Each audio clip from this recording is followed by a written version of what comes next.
Hey guys, Danny Johnson here, and it's been just over a week now that I've had the iPhone 12 Pro Max, and so I just wanted to give you a real-world experience and some feedback of how it's been for the last week, some things that I've gotten used to, the things I've enjoyed, and so just want to give you a few things to think about. Also, please check the playlist in the video description that has all the videos I've made on this, different iPhone cases that I've tried, and different apps and different settings and stuff like that.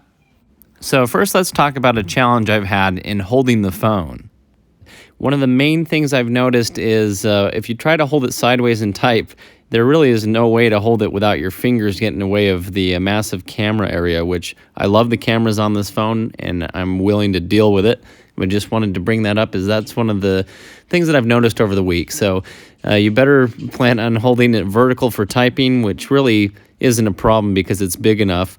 And as long as you keep your fingers towards the bottom of the screen, that's going to be okay. And you really don't need to use the entire screen when you're typing anyway with the keyboard. But something else to mention, and this is more specific to the case, is I hold it here with my pinky, and right on that lightning port, it kind of cuts into my finger a little bit. And that's just the way that you have to hold the phone, so that's something that I've noticed as well. Again, it has to do a lot with the case. Something I really enjoy is what I'll call the surround sound. You get good noise out of the earphone speaker and the speaker on the bottom, so you hear that both at the same time. And that's probably not anything new, but I definitely noticed the difference on this phone coming from my 6. Now, let's talk about the color. I love the colors that this phone makes, but as you see, like this video I did, you can see how dull my shirt was, and even some of the pictures of the car, I was having some real trouble getting it to upload in iMovie. And here's a picture of the car. I don't know if you can tell, but it's the colors are kind of washed out. And so I was having a bit of a problem with that. And so I did make a movie on it showing that if you upload directly to YouTube, you can go around that. But right now, iMovie does not really work with the HDR and 60 feet per second. So just a heads up with that. They got to do some updates. As for using the phone otherwise, if I'm doing it two-handed, it's great. I'm able to keep up with just about anything. And again, just kind of read everything up top and then comment at the bottom using the bottom of your fingers. But overall, the bigger display is awesome. I love it, and I would not go back to my 6 over this given the choice between the two. One thing I have noticed with the camera is you get a lot of, see these floating lights, kind of like a reflection. So you can see the lights of the car here. Same with this Christmas video. If you look, you can see like the taillights that are flashing on the car up at the top of the screen. So there is a lot of reflection at night, but it's a good trade-off for the great night quality of the camera otherwise. Speed is fantastic with 5G. It was better than I thought. Not even just browsing, but also uploading is a huge difference. It's faster than my Wi-Fi at home when I upload videos. So I'm very happy with this compared to my last phone.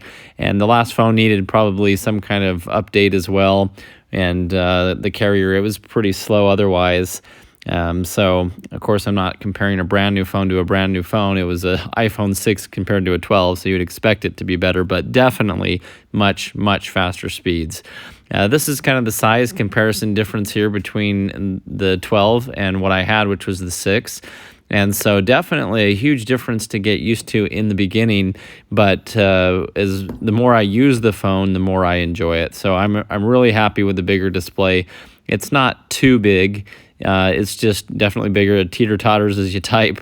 So you definitely have to keep both hands on it so that it doesn't fall out of your hands. Going into the pocket, this is kind of the main thing. The 6, as you can see, it was slimmer, it was smaller, it dropped in the pocket. You didn't really even notice that it was there. However, with the 12, of course, being a bigger phone, I want to be real careful how I put this into my pocket. Once it's in there, it is definitely noticeable. I've noticed it this week at work a lot more, and I pull it out of my pocket like this, both hands carefully not to drop it. So that's definitely a big difference. So some of my biggest advice is do not go with a big bulky case like I did in the beginning. It changed the phone. It did not feel good. It felt like I was carrying around a tablet. When I went back down to the smaller OtterBox little silicone type case, it was perfect. The phone felt new again. It felt like it was high technology. It wasn't like I was carrying around a pencil case. is how the other one made it feel. So definitely the case is going to definitely make the phone, and with such a big phone, you just need a smaller, slimmer case. But battery life, after a full day at work, I'm only at 69%. I do a lot on this phone, and even after videotaping and editing and doing all kinds of stuff on a Saturday, the worst it got was down to the 20%. There are some changes here I've had to get used to, like the USB-C. I only really have that for charging it at night, and it sure charges a lot faster with it than the regular one. Of course, no headphone jack, so that was something to get used to with any of my accessories that didn't have that. And I'm just way behind in the times anyway, so that's understandable. My wife's phone, the 10, had the lightning one, so if I just steal her headphones, I'm pretty good. You can still plug that directly in. I made a video on that and how it's kind of the cheaper way to go around if you don't want to buy $200 to $300 AirPods. But as far as the camera goes, I'm absolutely loving it. I love playing with it. It zooms incredibly optically, and even the digital zoom is good too. But definitely a lot better zoom than the last camera. I can see a lot more, do a lot more with it. And I'm just amazed by all the different qualities. Even the 3D gets really good quality out there. Also, as well as zooming in, the ability to zoom out to that 0.5 has been great. The quality does go down, definitely. It's pixelated when you go back out, which I thought was interesting. And then zooming in, again, huge quality on that. But I did think that was pretty interesting that when you zoom out, it gets a little pixelated. So just something to keep in mind. But both the video camera and then the regular photo, as you can see here, will allow you to zoom out and then zoom back in, and it has just tremendous ability to zoom in, which is great, and a lot of options on this phone, of course. I have really been enjoying the colors of the phone too. You can see that it picks up this beautiful golden hour of day just perfectly. The color is just fantastic. I really love it. Night quality, as you've seen in my other videos, you got some floaters in there again, but other than that, it is spectacular what this camera can do at night with the night sensors and the LiDAR and the vision, everything like that. The color, again, beautiful HDR. You just can't put it directly into iMovie at this point. Hopefully an update comes soon.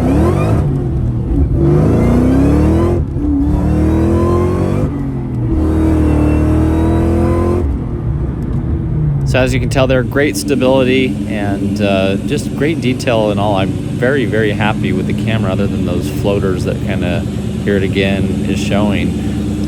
So that might just be the sensor that floats behind the camera for stability and everything. And it's a bigger sensor on the iPhone 12 Pro Max, so maybe that has something to do with it. But really otherwise just enjoying everything this can now capture, where it would be just straight up in the dark on my other phone, which is real big for me doing my YouTube videos.